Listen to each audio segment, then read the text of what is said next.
Dulu teman-teman sekalian, saya katakan pada Anda ya, waktu maju Eropa ini, itu semua orang Barat mengagumi orang Islam, termasuk pakaiannya. Di kaidah itu kata Ibnu Khaldun itu seorang sosiolog, bapak sosiolog. Ya, bapak sosiolog punya kitab namanya Muqaddimah. Beliau menyampaikan sebuah kaidah. Biasanya orang yang ketinggalan itu selalu kagum dengan orang maju. Sehingga semua perilaku orang maju itu ditiru. Pakaian diikuti, ya. Cara hidup diikuti, model rambut diikuti. Sekarang lihat tuh. Sekarang yang maju wilayah Eropa, Amerika. Semua kadang-kadang kalau pengen dilihat maju itu diikutin tuh. Padahal di sananya belum tentu disebut maju. Silakan cek. Sana pakai dasi, sini pakai dasi. Sana pakai jas, sini pakai jas. Sana rambutnya dicet, ikutan dicet, ya. Coba tuh. Kadang ada bagian tertentu yang tidak paham pun diikuti juga. Yang paling bahaya adalah sesuatu yang tidak dipahami itu dampaknya buruk tiba-tiba diikuti. Contoh, di sana ada yang dilubangin satu telinga, ikut dilubangin. Padahal di sana itu kalau dilubangin satu, misal kanan dilubangin, itu artinya homo. Artinya homo. Kalau lubangin satu. Kalau dua-duanya dilubangin, homo yang satu ini sudah bergaul dengan homo yang lain. Diikutin di sini lubangin satu.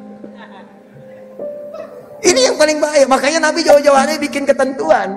Man tashabbaha biqaumin fahuwa minhum. Orang-orang yang menyerupai orang yang tidak jelas, kebiasaan yang tidak diketahui, ujung-ujungnya bisa mengikuti perilakunya. Makanya orang-orang ini ketika membuat sebuah keadaan yang tidak benar, diikuti kemudian pada yang tidak dia ketahui, perilakunya ikut diikutin. Silakan Anda cek. Kalau udah mulai Anda menindik sesuatu, melubangi sesuatu, kemudian mengecat dengan tidak benar dan sebagainya, diikuti semua itu, maka perilakunya pun akan otomatis akan terikuti. Ini yang disampaikan oleh Nabi jauh-jauh hari. Nah dulu situasi itu tertukar. Orang Eropa kagum dengan orang Islam. Pakaian yang paling dikagumi bukan yang seperti sekarang. Mereka itu akan senang menggunakan jilbab yang perempuan. Jadi kalau nggak pakai jilbab, rasanya nggak modern. Tuh, orang Eropa dulu. Anda buka file-file, Google, tanyakan Google. Klik Google.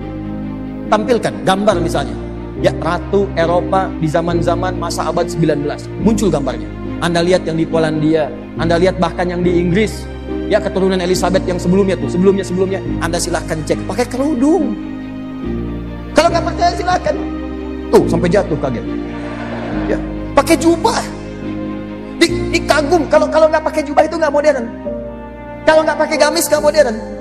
Kalau nggak pakai jilbab nggak modern. Itu gambarannya tuh saking dahsyatnya pengaruh orang Islam pada saat itu, maka semua perilakunya diikuti dan tidak pernah menampilkan yang aneh-aneh. Kalau pakaian itu silahkan sesuai modelnya, nggak ada ikatan. Ya mau pakai batik silahkan, pakai baju gamis silahkan, sepanjang bagi umat Islam menutup aurat. Tapi yang saya bincangkan sekarang adalah kemajuan pada saat itu menjadikan Eropa di sekitarnya kagum sehingga mengikuti semua perilaku orang Islam pada masa itu, termasuk gaya dan modelnya. Itu sudah hukum. Siapa yang maju itu yang diikuti. Bahasa Arab, jadi bahasa paling hebat. Jadi kalau nggak bisa bahasa Arab itu bukan orang maju.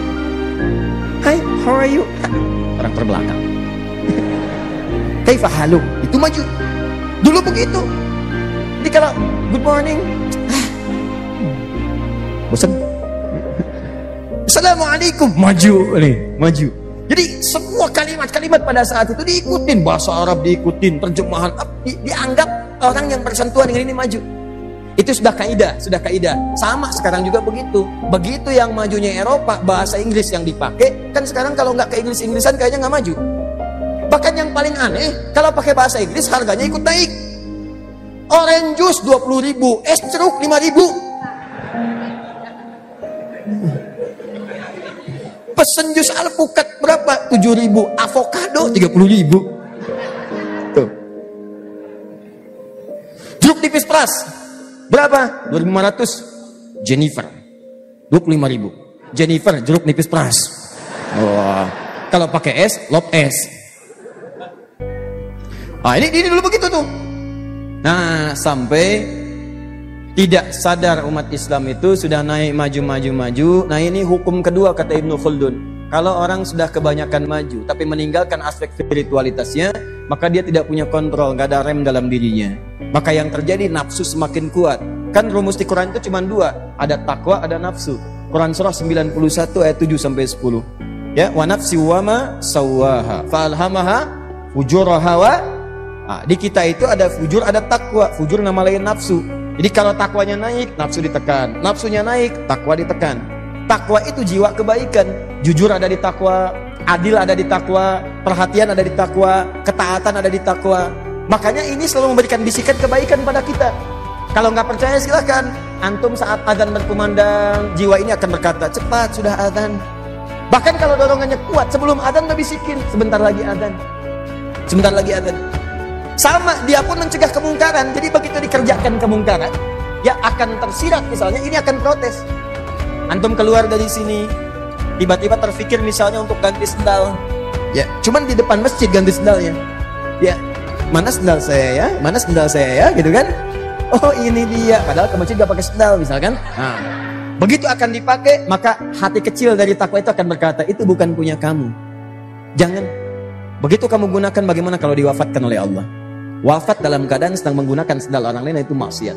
Ayo sayang, masa pulang dari taklim dapat pahala tiba-tiba maksiat? Oh ya Allah, ampuni dosa saya. Balik lagi, lebih baik saya jalan tidak menggunakan sendal daripada saya jalan menggunakan bagian dari bara neraka. Wah, begitu di jalan misalnya, kata DKM, begitu muncul nilai ketakwaan, maka Allah akan gerakkan orang lain untuk bisa memberikan yang terbaik. Mas, kemana sendalnya? Ah, nggak apa-apalah, sendal itu urusan dunia, nggak apa-apa, jalan aja. Jangan begitu, jangan begitu. Ini pakai dulu aja sendal yang ada. Nggak usah, nggak usah. Ya udah kalau begitu jalan aja. Salah. Alat gitu. Nah, terus dikit lagi. Jadi teman-teman sekalian, ini yang terjadi. Tapi kalau fujurnya, nafsunya naik, takwa nggak pernah dilatih nih. Maka nafsu yang naik. Ya, latihan takwa itu pakai ibadah. Makanya semua ibadah itu menggunakan akhir tujuannya dengan takwa. Salat itu untuk meningkatkan takwa. Makanya orang takwa cirinya salat. Al-Baqarah ayat 2 dan 3. Dzalikal kitabu la raiba fihi hudal lil. Siapa mutakin di situ ayat 3-nya? Alladzina yu'minuna bil ghaib wa yuqimunas shalah. Puasa buat melatih takwa. Al-Baqarah ayat 183. Ya ayyuhalladzina amanu kutiba alaikumus ya kama kutiba alal ladzina min la'allakum taqwa. Makanya kalau orang rajin puasa itu nilai takwanya meningkat. Karena saat puasa itu dilatih berbuat baik. Gak ada orang puasa berbuat buruk. Saat puasa ibadah meningkat, kemungkaran dicegah. Orang puasa itu hebatnya puasa itu bisa menekan maksiat. Silakan cek, gak ada orang puasa berbohong pun akan ditahan oleh orang puasa. Minimal kalanya. Ya diprovokasi gak akan balas. Nih maghrib misalnya, maghrib sekarang 18:19 misal. Jam 18, jam 6, tinggal 19 menit diprovokasi orang, diledek, dicela satu buku. Habis, ini, gak akan balas. Gak akan balas, takut batal puasa. Ditanya sama teman, kenapa gak dibalas? Biasanya kamu balas, nanti habis maghrib deh. Habis maghrib tuh. Sampai maghrib lupa. Jadi itu menekan tuh, orang puasa tuh gak ada yang maksiat. Dalam sendirian pun gak akan dia berani pura-pura. Silahkan cek, itulah takwa. Jadi kalau spirit itu dibawa, selesai puasa, dibawa ke kehidupan kita yang asli, real. Dalam kehidupan harian kita maksudnya, ya bukan latihan saat puasa kita jalani, itu akan terbawa spiritnya. Ada yang nawarin, yang tidak bagus, tolak. Ada yang ngajak provokasi, tinggalkan. Ada yang ngajak mencela, jauhi. Itulah spiritnya takwa. Haji, takwa. Buka Quran surah kedua, ayat 197, paling kanan sebelah atas.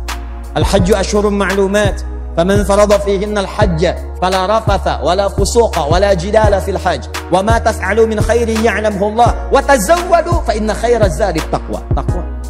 Takwa. Jadi kalau Anda kerjakan semua itu, rajin puasa, rajin sholat, sunnah dikerjakan, baca Quran, ya umrah, haji, zikir, takwa. Kalau ininya naik, maka nafsu akan ditekan. Turun. Maka kesempatan untuk berbuat maksiat hilang. Makanya orang dulu itu termasuk dalam kekuasaan, itu nggak ada yang rebutan. Nggak ada sifat saling menghancurkan, nggak ada saling mencela, nggak ada saling menyerang untuk menjatuhkan. Yang ada bersama-sama berkompetisi dengan cara yang sehat untuk memajukan apa yang mereka kemudian bina kemudian. Di yang ditampilkan tuh visi, misi, hal-hal kebaikan, contoh, bahkan hebatnya ketika terjadi pemilihan itu hampir semua nggak ada yang mau dipilih. Di pernah nih setelah Nabi wafat, Abu Bakar wafat, ada pemilihan mau masuk ke Umar, itu jajar semua sahabat. Ditunjuk kemudian. Anda saja ditunjuk jadi khalifah. Umar pertama ditunjuk, begitu ditunjuk Abdurrahman bin Auf pertama. Kata Abdurrahman bin Auf, ini aja saya kurang berkenan, ini lebih bagus dari saya. Umar. Gimana Umar? Ini saja deh, ini lebih bagus daripada saya. Sampai ke ujung, sampai ke yang terakhir, dekat tembok, ya, dekat tiang. Anda aja gitu kan, waduh, begitu nengok ke sini udah nggak ada lagi. Ya, apa yang mereka katakan? Begitu sudah menengok tidak ada lagi, dia katakan saya mengundurkan diri. Tuh. Jadi nggak pasang pamflet, gak ini itu, hemat, anggaran nggak keluar, macam-macam. Dia kepikiran. Yang kurang makan dapat ke situ, yang madrasah kemudian runtuh bisa dibangun lagi, jembatan putus bisa diperbaikin lagi. Jadi anggarannya tuh hemat, gak ada macam-macam, dan semua punya visi membangun negeri. Itu yang luar biasa. Tapi yang paling dahsyat, kalau takwanya itu luntur, yang muncul nafsunya, ini yang paling bahaya. Inilah kemudian yang terjadi pada akhir-akhir kekuasaan orang-orang Islam di sini. Setelah 7 abad kemudian ada di situ membangun negeri, tapi yang terjadi nafsunya banyak yang naik, takwanya turun, sehingga terjadilah kemudian persengketaan yang dimanfaatkan oleh murid-murid keturunan seilmu oleh Abdullah bin Sabah dulu. Maka dipecah keadaannya di situ. Mulai disisipkan rasa takut kalau kekuasaan itu akan hilang. Nanti kamu nggak bisa jadi raja lagi, statusnya turun. Ya, status turun dari raja turun jadi orang biasa. Kemudian lihat nih, ada orang-orang yang berpotensi menggantikan kamu. Nih lihat nih, kalau kamu begini nanti orangnya akan begini. Ah, ada lagi, mumpung lagi di atas, manfaatkan, ikan orang kaya, orang hebat, ayo, manfaatkan. Mulailah kemudian menyentuh sesuatu yang haram. Mula-mula minuman biasa-biasa, setelah itu minum-minum, setelah macam-macam dan sebagainya. Apa yang terjadi? Karena larut dalam kekuasaan lupa, akhirnya, nah, sisi lain dari Eropa yang merasa orang Islam mengambil wilayahnya. Akhirnya mereka menyiapkan serangan, kumpul, dipelajari, dilengkapi senjata dan sebagainya, diinstruksikan. Maka yang terbesar adalah menyatunya 2 faksi, yang satu dipimpin oleh seorang bernama Ferdinand, dan yang kedua seorang ratu bernama Isabella. Menyatulah 2 kekuasaan raja besar ini, 2 kekuatan. Lalu mereka kemudian bersekutu, menghancurkanlah kemudian sisa terakhir, ya, kejayaan umat Islam di Spanyol yang berpusat di Granada. Maka dihancurkan habis. Habis, habis, habis, habis. Selesai semua. Yang paling dahsyat, ini yang paling memilukan, setelah semua kemudian dikeluarkan, tadinya ditipu dulu. Ini luar biasa. Jadi masuk ke raja yang terakhir, dikatakan kepada keponakannya, kalau kamu bisa mengeksekusi paman kamu ini, ya, maka kami akan berikan Granada, kamu aman. Ya, karena kekuatan kami lebih besar. Maka apa yang terjadi? Dia kemudian membawa senjata, membunuh pamannya. Setelah dibunuh, ternyata dia dieksekusi juga. Ya, apa jawabannya? Lihat, paman sendiri aja dibunuh, apalagi kita yang tidak punya kekerabatan dengan dia. Maka dieksekusi orang ini, habiskan semuanya, dan penduduk Spanyol, Andalusia yang muslim pada saat itu dipaksa. Anda pindah keyakinan pada saat itu, pindah keyakinan, kalau tidak kami eksekusi. Maka tidak sedikit kemudian yang dieksekusi. Antum silahkan cek dalam sejarah. Ada yang dimasukin ke roda, diikat begini di roda, rodanya diputar, habis semua tulang-tulang. Ada yang kemudian kepalanya dipancung, ada yang kemudian dipotong dari bawah sampai ke atas, disiksa. Jadi dilukiskan darah umat Islam itu sudah masuk sampai dengan